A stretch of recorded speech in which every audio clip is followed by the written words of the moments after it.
Bad news ito kay BBM. Bumagal na daw ang koleksyon ng buwis ayon mismo kay Recto. Kung naalala nyo po na itong nakaraan, ay nanawagan din po si dating Pangulong Duterte na wag na magbayad ng buwis. Walang masyadong pumansin nun kasi hindi pa masyadong napatunayan tungkol po dito sa maanumalyang budget kung saan napunta. Pero ngayon, unti-unti nang lumalabas kung ano talaga ang nangyayari sa budget, saan napunta, at mukhang dumadami talaga ang mga buhaya. Ayon po dito sa balita, kinumpirma ni Finance Secretary Rap Recto na bumagal nga ang koleksyon ng buwis ng pamahalaan, lalo na matapos pumutok ang issue ng korupsyon sa mga flood control projects. Ito ang sabi niya, yes, nararamdaman na ng BIR. Yan medyo ang growth rate ng collection nila nababawasan na ng konti, but so far, manageable ang lahat. Bagamat kontrolado pa ang sitwasyon, hindi maitatangging naapektuhan ng mga isyong ito ang takbo ng koleksyon ng buwis na siyang pinagmumulan ng pondo para sa mga programa ng gobyerno.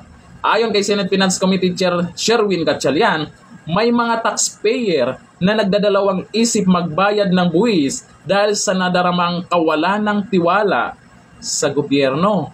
Malamang umpisa pa lang yan. Dahil sa balitang yan, marami talagang nag-comment, lalo na yung mga negosyante. Nako, mukhang nawala na sila ng ganang magbayad ng buwis. Pero noon naman, ay panawagan na rin po yan ni dating Pangulong Duterte at pinaliwanag niya kung bakit wag na raw magbayad ng buwis. Panoorin natin ang video. It's not only inaccurate, but I think the budget is in totality invalid. Hindi na pwede mag-blanco-blanco dyan sa pera ng tao. Ano ka man? It's people's money. Maglagay ka ng mga mga provisions, but without the true and correct items or money that would be appropriated by Congress, by the people owning the money. So everything must be explained clear, patent, without doubt na itong pera na ito para ito sa ganito.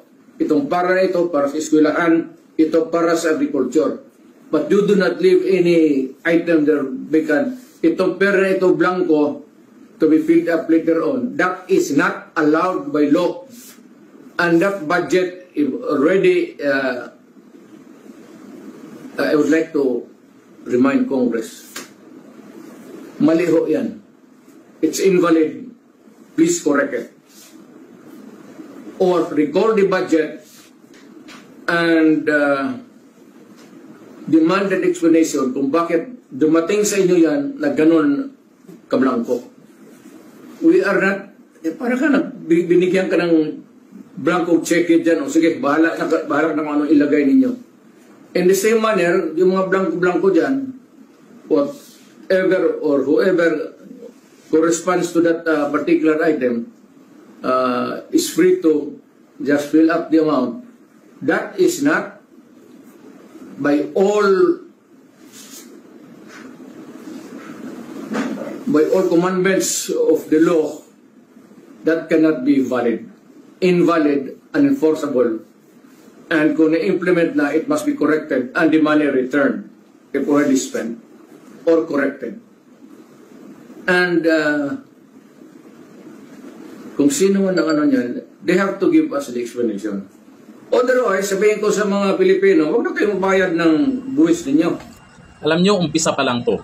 Kung hindi talaga seryosohin ng Marcos administrasyon na labanan itong korupsyon at hindi maging kontento ang taong bayan na kung ano maging resulta ng investigasyon lalo dyan sa ICI, malamang meron pang iba dyan na mag-alangan na magbayad ng buwis. O dito po tayo sa mga nag-comment tungkol po dyan sa balitang yan.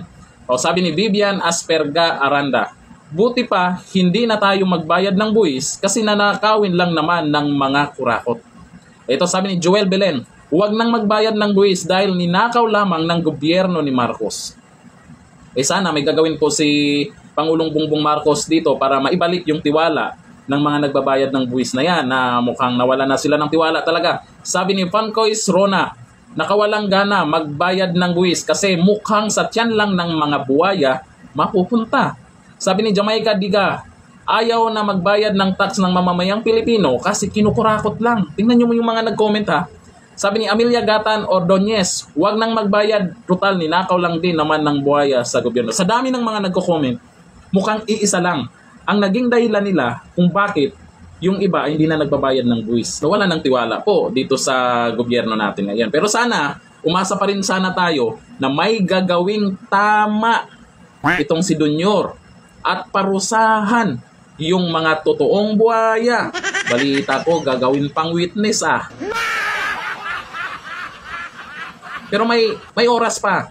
May oras pa para ituwid yan, yung pamamaraan nila. Sa totoo lang po, ayaw natin ng ganito na maraming hindi magbabayad ng buwis dahil yung serbisyo ng gobyerno ay mababawasan, maapektuhan. Dunyor, seryosohin nyo na. Huwag yung hearing-hearing tapos secret-secret naman pala. Di natin alam kung ano yung napag-usapan. Hanggang dito na lang. Thank you. Diba?